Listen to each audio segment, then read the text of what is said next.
놀라운 사실 5. 비국소성, 전자상자 공명, 벨의 정리, 양자 얽힘 현상. 아인슈타인은 양자 물리학을 좋아하지 않았다.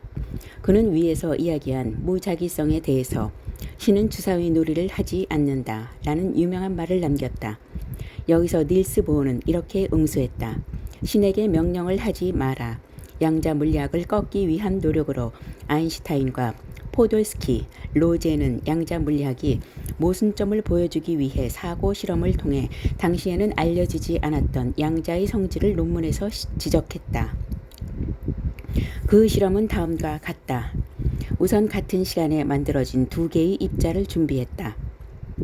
이때 두 입자는 얽힘 상태에 있거나 중첩 상태에 있게 된다. 하나의 입자를 아주 먼 거리를 두고 이 상태에서 하나의 입자에 자극을 주어 그 상태를 변화시키자 멀리 떨어져 있던 입자 역시 동시에 자극에 반응했다. 동시에. 이 개념은 너무 기묘해서 아인슈타인은 이 현상을 도깨비 같은 원격 작용이라고 불렀다. 상대성 이론에 따르면 어떤 것도 빛보다 빨리 움직이지 못한다. 하지만 이 실험에서 전자의 속도는 무한하다. 더구나 전자가 우주 반대편에 있는 또 다른 전자로부터 끊임없이 정보를 얻어낸다는 개념은 일반적인 상식을 깨트린 것이었다. 1964년 존 벨은 EPR 실험에서 주장이 사실임을 입증하는 이론을 발표했다. 즉 모든 것은 비국소성, 특정 지역에만 존재하지 않는다는 개념의 성질을 가지며 시간과 공간을 넘어 밀접하게 연결되어 있다는 것이었다. 벨의 정리가 발표된 후 이 개념은 연구실에서 수없이 검증되었다. 잠시 생각해보라. 우리가 살고 있는 세계의 기반은 시간과 공간이다. 하지만 양자의 세계에서는 모든 것이 항상 연결되어 있다는 개념이 시공간의 개념을 앞선다. 아인슈타인이 이 개념을 양자역학에 일격을 가하는 것이라고 생각했던 것도 무리가 아니다. 그럼에도 이것은 우주를 움직이고 있는 법칙처럼 보인다. 사실 슈레딩거는 이러한 얽힘 현상이 양자의 흥미로운 한 부분이 아니라 양자의 특성이라고 말했다. 1975년 이론 물리학자인 헨리 스템은 벨의 정리를 과학사에서 가장 위대한 발견이라고 말했다. 그가 물리학이 아니라 과학이라고 말한 점에 주목하라. 양자 물리학과 신비주의, 물리학과 신비주의가 서로 만나게 된 이유는 간단하다. 떨어져 있는 사물은 서로 항상 연결되어 있다. 비국소성. 전자는 A라는 위치에서 B라는 위치로 이동하지만 그 중간에는 머물지 않는다. 물질은 파동으로 존재하지만 관찰되면 그 성질이 무너지고 특정한 위치를 점한다. 신비주의에서는 이러한 개념들이 문제가 되지 않는다. 오히려 입자 가속기보다 이 개념을 앞서서 받아들여 왔다. 양자 물리학의 선구자들 중 많은 사람들이 영적인 부분에 지대한 관심을 가지고 있다. 닐스 보어는 태국의 음악을 그의 문장에 사용했고 데이비드 봄은 인도의 성자인 크리슈나 무르티와 오랫동안 교류하며 대화를 나누었다. 어윈 슈레딩거는 우파니샤드에 대한 강의를 했다. 하지만 양자 물리학이 신비적인 세계관을 증명하는 것일까? 물리학자들에게 질문한다면 여러 가지 대답을 듣게 될 것이다. 물리학자들이 모인 칵테일 파티에서 이 부분을 강조해서 주장한다면 아마 주먹다짐까지 갈지도 모른다. 극단적인 물질주의자들을 제쳐두면 선과 양자 물리학이 비슷하다는 것에서는 의견이 일치되고 있는 것 같다. 일치되는 점들은 무시할 수 없을 정도로 놀랍다. 선과 양자 물리학의 공통점은 모순된 세계관을 받아들이는 것이다. 라딘 박사의 말처럼 세상을 바라보는 또 다른 방식이 존재한다. 그것이 양자 역학이 가리키는 세계관이다. 파동의 성질을 무너뜨리는 원인이나 양자의 차원에서 일어나는 사건들이 정말 무작위적인지에 대한 의문은 대부분 해명되지 않고 있다. 하지만 양자의 신비에 대해 답해줄 통일된 개념을 끌어내려는 충동이 계속되고 있는 가운데 동시에 철학자인 켄 윌버는 이렇게 말한다. 봄, 브리브렘, 웰러와 같은 과학자들이 업적을 단순히 신비주의에 대한 추측으로 함께 묶어서는 안 된다. 또 신비주의 그 자체의 시몬함 역시 과학적으로 이론적으로 쉽게 나눌 수 없다. 과학과 신비주의는 서로를 존중하고 대화를 통해 끊임없이 의견이 상호 교환되어야 한다. 요점은 새로운 패러다임의 어떤 측면을 비판하는 것이 앞으로의 시도될 노력들을 미리 막는 것이 결코 아니라는 점이다. 오히려 현재 존재하는 복잡한 문제들을 더 분명하고 확실하게 하려는 노력으로 보아야 한다. 관찰자. 거울아 거울아. 그렇게 작은 세계를 무너뜨린 건 누구지? 옛날 이야기의 퀸덤판.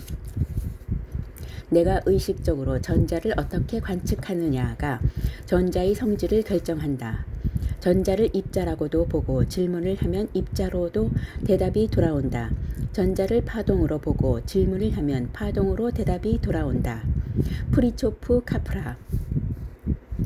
관찰자가 관찰 대상에 영향을 준다는 경험적인 증거들에 직면해서 과학자들은 4세기 동안 유지되던 가정들을 내려놓고 우리가 현실에 참여한다는 이 혁신적인 개념과 씨름하고 있다. 관찰자가 대상에 영향을 미치는 것에 대한 본질과 그 정도에 대해서는 아직 뜨거운 논의가 진행되고 있지만 분명한 것은 프리초프 카프라의 다음과 같은 말이다. 양자 이론의 가장 중요한 특징은 관찰자가 원자의 현상에 대한 특징을 관찰하기만 하는 것이 아니라는 점이다. 관찰자는 그러한 특징들이 일어나도록 하는 요인이다. 관찰 대상에 영향을 주는 관찰자. 관찰이나 측정이 이루어지기 전에 물체는 개연성의 파동으로 존재한다. 그 물체는 특정 위치나 속도를 갖지 않는다. 이 파동의 성질 혹은 개연성 속에는 관찰이 시작될 때 이곳이나 저곳에 존재하게 될 가능성이 포함되어 있다. 즉 잠재적인 속도와 위치를 가지고 있는 것이다. 하지만 관찰되기 전에 그 위치와 운동량은 알 수 없다. 브라이언 그린은 그의 저서 우주의 직물에서 다음과 같이 말하고 있다.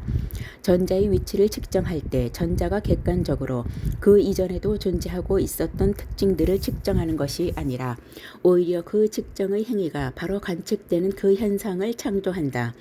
프리초프 카프라는 이렇게 결론을 내린다. 나의 마음과 무관한 전자의 객관적인 특성은 존재하지 않는다. 주관적인 관찰자와 외부 세계를 명확하게 구분하는 것은 불가능하며 세상을 탐구하는 과정 속에서 이 둘은 마치 합쳐지거나 혹은 함께 춤을 추고 있는 것처럼 보인다. 관찰자에 대한 논의에서 관가되고 있는 것 중 하나가 그 관찰자가 도대체 무엇인가 하는 것이다. 아마 우리는 실제 이해하지도 못하는 말에 너무 익숙해져 있는지도 모른다. 성별이나 인종 사회적 지위 혹은 신념과는 상관없이 관찰자는 모든 사람들이다. 이 말은 모든 사람들에게는 관찰하고 아원자의 세계를 변화시킬 능력이 있다는 것을 의미한다. 실험실이 과학자들만이 아니라 사장, 수의, 창녀, 바이올린 연주자, 경찰 등 길 가는 사람들 누구도 그렇게 할 수 있다는 것이다. 과학은 우리 모두에게 속해 있다. 왜냐하면 과학은 그 자체로 우리 자신에 관해 설명해주는 하나의 상징이기 때문이다. 마크. 측정 문제. 오늘날 관찰자 효과는 보통 관측 문제로 해석된다. 처음 이 현상 속에는 의식적인 관찰자에 대한 설명이 있었지만 관찰자들은 이 골치 아픈 의식적인이란 단어를 없애려고 계속 노력해왔다. 하지만 곧 의식적이라는 말의 의미에 대한 의문이 나타난다. 만일 개가 전자 실험의 결과를 관찰한다면 그 관찰 행위가 보통의 성질을 붕괴시킬 수 있을까? 의식이라는 말을 없애면서 물리학자들은 앞서 말했던 사실을 깨달을 수 있었다. 즉 관측을 하면서 관측 대상에 영향을 주지 않는다는 환상은 영원히 환상에 불과하다는 것이다. 즉 사건에 아무런 영향을 주지 않는 벽 위에 앉은 파리 같은 것은 존재하지 않는다. 여기서 파리가 의식을 가졌는지에 대해서는 고민할 필요가 없다. 관찰자, 측정, 마음, 수축 등의 문제에 대해 합의를 보기 위해 수많은 이론들이 발표되고 있지만 이와 관련된 최초의 이론은 지금도 여전히 논의되고 있는 코펜하겐 해석이다. 아마 의문은 다음과 같은 것이 될 것이다. 우리 관찰자의 행위에 대해 수학적인 모델을 만들 수 있는가? 관찰 행위가 현실을 변화시키는가? 관찰자가 물리학 방정식에서 제외된 이유는 간단하다. 그렇게 하는 편이 더 간편하기 때문이다. 프레드 알렌 울프 박사. 코펜하겐 해석. 물리적으로 어떤 대상을 관찰할 때 관찰자가 피할 수 없는 영향을 미치며 우리가 사물들이나 사건들에 대해 객관적이고 중립적인 목격자가 아니라는 급진적인 개념을 처음으로 주장한 사람은 닐스 보어와 그의 동료들이었다. 닐스 보어가 코펜하겐에서 살았기 때문에 이 이론은 종종 코펜하겐 해석이라고도 불린다. 보어는 아윈자 입자의 속도와 위치를 정확하게 예측할 수 없다는 하이젠베르그의 불확정성의 원리에는 그 이상의 의미가 있다고 주장했다. 이런 보어의 논쟁에 대해 프레드 알렌 울프 박사는 이렇게 설명한다. 단지 그 입자를 측정할 수 없을 뿐 아니라 입자는 관찰되기 전까지 입자가 아니다. 하이젠베르그는 입자가 외부에 존재한다고 생각했고 관찰되기 전까지 입자는 존재하지 않는다는 것을 받아들이지 않았다. 보어는 우리가 관찰하기 전까지 입자는 나타나지 않으며 양자의 차원에서는 관찰되거나 측정되기 전까지 입자는 존재하지 않는다고 믿었다. 수많은 과학자들이 일상의 경험과 상식을 벗어나는 이 난해하고 골치 아픈 개념의 반대를 표시하고 논쟁했다. 아인슈타인과 보어 역시 수많은 경우에 대해서 밤새도록 논쟁했지만 결국 아인슈타인은 아무래도 받아들일 수 없다고 말했다. 아인슈타인의 우주는 물질의 물리적인 특징들 속에 확정된 값이 포함된 우주였다. 그 특징들은 중간지대에 머물지 않으며 또 관찰자의 측정이 그것을 존재하도록 기다리지도 않는다. 대부분의 물리학자들은 아인슈타인이 이 부분에서 틀렸다고 말할 것이다. 입자의 특징은 특정될 때 존재로 나타난다는 것이 주된 관점이다. 관찰되지 않을 때 입자는 현실화될 수 있는 가능성을 가진 채 모호하고 불분명하게 존재한다. 브라이언 그린, 우주의 직물. 관찰자에 대한 의견의 불일치는 지금도 존재하며 가끔 격렬한 논쟁으로 이어진다. 즉 이것은 비인간이라는 개념과 반대되는 인간의 의식과 인간이라는 관찰자가 파동의 성질을 무너뜨리고 입자를 가능성을 장에서 구체적인 대상으로 가져오는지에 대한 논쟁이다. 린 마가릿은 조금 덜 과학적인 언어로 이 현상을 설명한다. 현실은 아직 굳어지지 않은 젤리 같은 것이다. 이것이 우리 삶의 가능성이다. 우리가 알아채고 관찰하는 바로 그 개입의 행동이 젤리를 굳게 만든다. 그래서 우리는 모든 현실이 형성되는 과정에서 빠뜨릴 수 없는 존재이다. 우리가 관련됨으로써 현실이 창조된다.